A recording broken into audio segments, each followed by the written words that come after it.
aku Putri Handayani, Prodi Perbankan Syariah. Panggil aku Putri aja ya teman-teman. Di sini aku mau jelasin tentang struktur organisasi dan pelaku pasar modal nih. Didengerin ya teman-teman.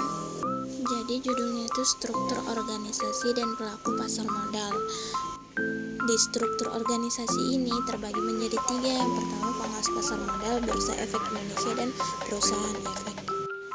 Dan pengawasnya itu adalah OJK. OJK itu sebagai salah satu lembaga pengawas yang memiliki kewenangan yang sangat luas, meliputi yang pertama pemeriksaan, kedua penyelidikan, ketiga perselisihan, keempat pemeriksaan keberatan, kelima pengenaan sanksi administratif, yang keenam menghentikan bursa transaksi. Dan selanjutnya ada Bursa Efek Indonesia, yang mana perannya adalah 1. Mengorganisasi dan menyediakan fasilitas bagi anggota bursa untuk melakukan transaksi, kedua melakukan pencatatan, pembukuan perdagangan, dan pencabutan atas efek yang listing bursa, dan ketiga menggunakan kegiatan pemantauan transaksi untuk melindungi investor dan praktik-praktik yang dilarang dan bertentangan dengan undang-undang. Selanjutnya ada perusahaan efek. Di dalam perusahaan efek ada 3 macam kegiatan usaha yang dilakukan oleh perusahaan efek ini. Yang pertama, penjamin emisi efek atau biasa disingkat PEE adalah pihak yang membuat kontrak dengan emiten untuk melakukan penawaran umum bagi kepentingan emiten atau tanpa kewajiban untuk membeli sisa efek yang tidak terjual. Yang kedua, perantara pedagang efek atau biasa disingkat dengan PPE merupakan pihak yang melakukan kegiatan usaha jual beli efek untuk kepentingan sendiri atau untuk kepentingan pihak lain. PPE ini berperan penting dan dominan agar pasar modal berfungsi. Yang ketiga, manajer investasi adalah pihak yang kegiatan usahanya mengelola portofolio atau kumpulan efek yang dimiliki oleh orang perorangan atau usaha bersama, asosiasi atau kelompok yang terorganisasi untuk para investor, atau mengelola portofolio investasi kolektif untuk sekelompok investor, kecuali perusahaan asuransi, dana pensiun, dan bank yang melakukan sendiri kegiatan usahanya berdasarkan peraturan perundang-undangan yang berlaku. Lanjut ke pelaku utama pasar modal. Pelaku utama pasar modal terbagi menjadi 6. Yang pertama, emiten atau biasa disebut pihak yang menawarkan efeknya kepada masyarakat melalui penawaran umum dalam rangka menjaring dana bagi kegiatan usaha perusahaan, pengembangan usaha perusahaan, atau biasa disebut dengan perusahaan terbuka. Yang kedua, investor adalah individu atau organisasi yang membelanjakan uangnya di pasar modal.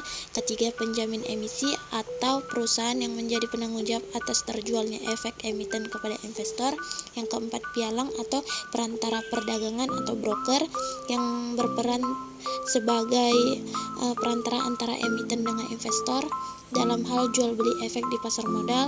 Kelima, manajer investasi yang berperan sebagai pelaku pasar modal yang dikenal di instrumen reksadana yang bertugas mengelola dan dana investasi yang diperoleh dari investor untuk digunakan dalam pasar modal guna mendapatkan keuntungan. Yang keenam, penasihat investasi yang memiliki peran tidak turun langsung dalam kegiatan perdagangan. Selanjutnya masuk ke lembaga pasar modal yang terbagi menjadi 4. Yang pertama, Biro Administrasi Efek yang berperan sebagai pihak yang melakukan administrasi yang berkenaan dengan kepentingan investor dan emiten. Yang kedua, kustodian atau tempat penitipan harta. Bank kustodian ini bertindak sebagai tempat penyimpanan dan penitipan uang atau surat-surat berharga maupun barang-barang berharga. Yang ketiga, wali amanat yang merupakan pihak yang dapat dipercaya untuk memiliki kepentingan seluruh pemegang obligasi atau sekuritas uang. Yang keempat, pemeringkat efek, perusahaan yang melakukan pemeringkatan terhadap efek yang bersifat utang atau misalnya obligasi.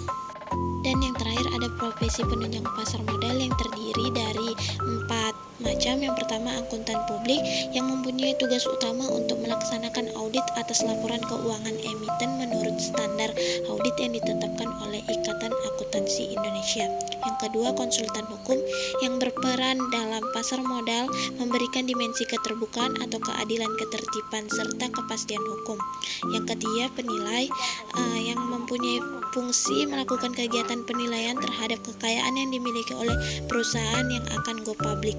Yang keempat, ada notaris dalam emisi saham ini, notaris berperan dalam membuat akta perubahan anggaran dasar emiten, dan apabila diinginkan oleh para pihak, notaris juga berperan dalam pembuatan perjanjian penjaminan emisi efek, perjanjian antar penjamin emisi efek, dan perjanjian dengan agen penjual.